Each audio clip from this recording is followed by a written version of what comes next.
I have two sons. David, he's the oldest. He's 24, just turned 24 in January.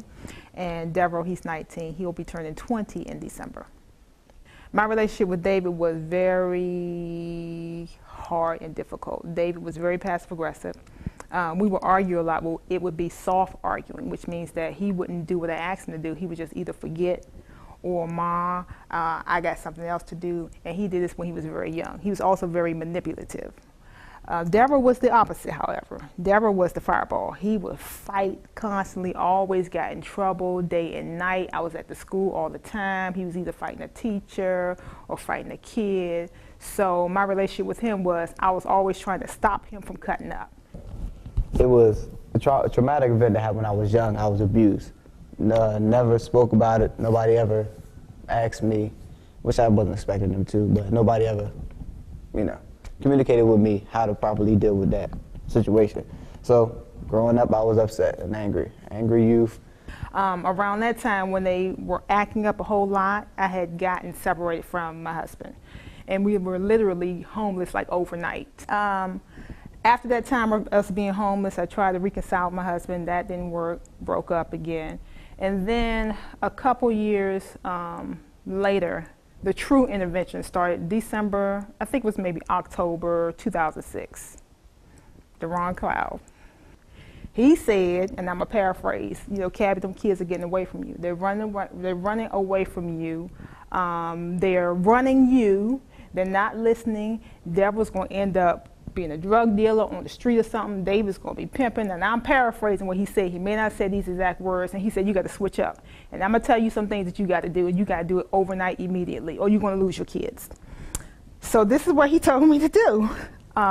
He said, go home, take all the food out the kitchen, put a lock on your door, buy you a mini refrigerator, stop buying food, stop going off, don't do nothing.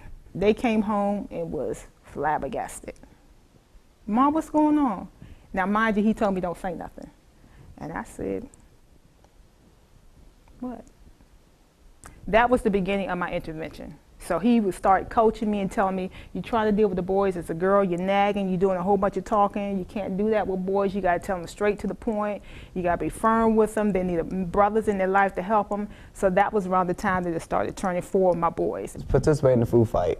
Then Officer Hernandez, I believe that's his name, he grabbed my arm, and I said, very politely, could you get off me?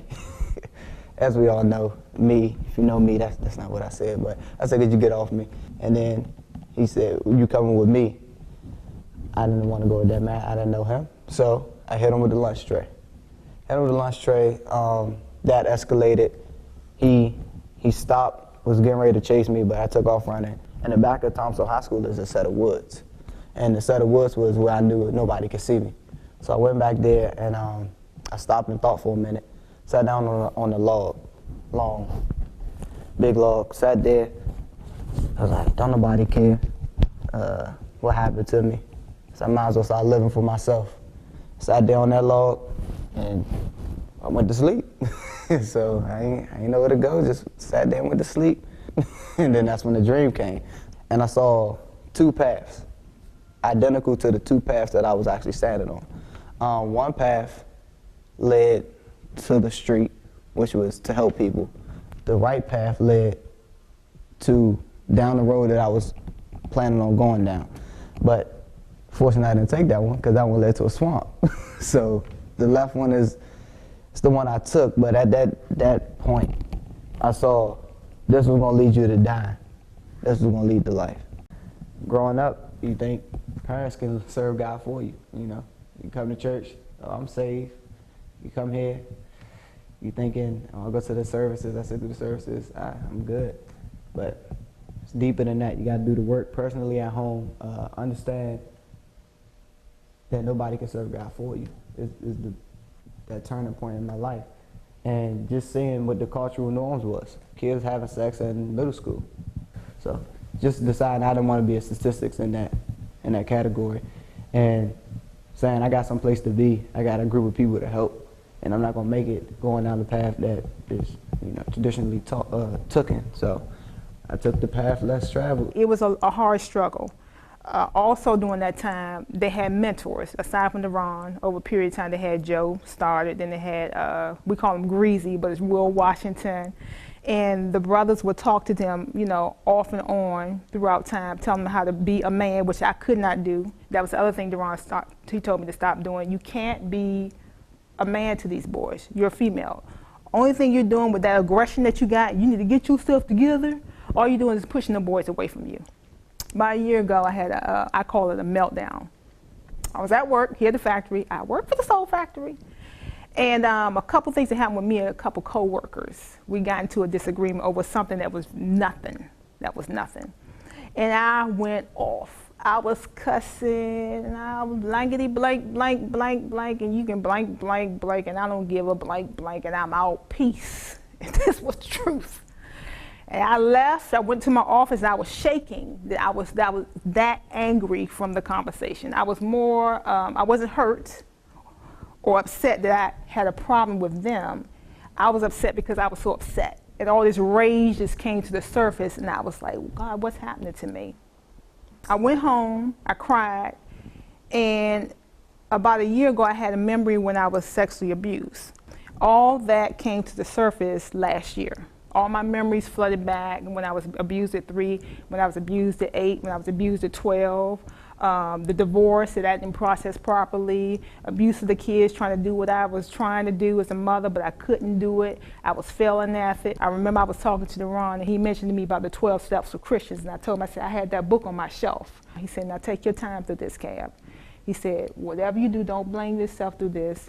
And you have to take your time. You can't rush through the steps. You got to go through them very, very slowly and very, very purposefully. I decided to go to a group, and I also decided to go back to therapy because I went to therapy a year before with my sons and started doing it, but I decided to do intense therapy at this point. And then I started healing. I went to therapy. My mom said, oh, you guys are going to share, you're going to tell, you know, would you feel comfortable sharing? What I felt comfortable sharing was nothing. You know, I didn't know this person. It took a while and a few years after that where I actually connected with a therapist. And we all broke down, started crying. We started sharing what happened when we was young. She understood. She kept the conversation going, and it was restoring. It restored me and my mom's relationship and me and my brother's relationship. And it was liberating because now we had some place to put that fight and passion, so to say. And that traumatic experience was now voiced out, and everybody was on the same page. Sewing is hard. Sewing is a lot of work. But the long term was for me to be a better person and get healed. Well, I had been in this for 40-some years. You can't sew on Monday and get something on Tuesday. It don't work like that. You got to go through the years and the process and the time of getting healed, getting mended, and going through it. But the biggest thing with sewing and reaping is you got to be honest and you got to be truthful. You can't be a liar, which means that you can't try to sew and try to play games with God. You're going to get something that you want to do. I'm going to sew because God's going to give me this. Or I'm going to sew because God's going to give me a husband. Or he's going to make it better over here in my relationships. I'm going to tell you something right now. My relationships went down before they started coming up when I was sewing. I'm in my reaping season. I got to the 12th step of the 12 steps on sometime the first week in March. And one of the tenets of the 12 steps is to go back and give to others. And this is part of it, reaping. I get a chance to tell people what God has done for me without any shame or remorse, and hope that somebody gets some help from that. Also, my son Deveraux, woohoo! Got a full ride to UMBC. And then with David, he has his own business, you know, marksman when it comes to taking pictures and videos, and so they're both growing and they both have their own thoughts in their own mind. Last year was the best Mother's Day I ever had. It was the very best one I ever had. And them jokers, let me tell you what they did on my Mother's Day. Deborah and David buying bracelets for each other. I said, what is this? It's Mother's Day, not Brother's Day. They buying bracelets and everything for the sales. I said, what's happening here? And they said, Mom, we love each other. It was me and my brother, brothers for life, and we ingrained our names on it. It broke, but it was just you know, that bonding experience with me and my brother, because sibling rivalries is it's traditional. Everybody does it, sibling rivalries. But it was this point. Now our current relationship, we're stronger than what we ever been in our entire life. Me and my brother, we have two different paths, but we understand, you know, where each other's coming from. We're able to work with each other on different projects, and overall, we love each other. You know, early off in life, I couldn't say that I love my brother, but I love him now. And they say, "We love you, Ma." And then as a family, we agreed that one day we was going to help other people, which is what we started trying to do right now. But that was the very best Mother's Day that ever, but I thought that would never come. So it's a wonderful, wonderful time for me, and I can breathe. The best way I can say is that I can breathe now.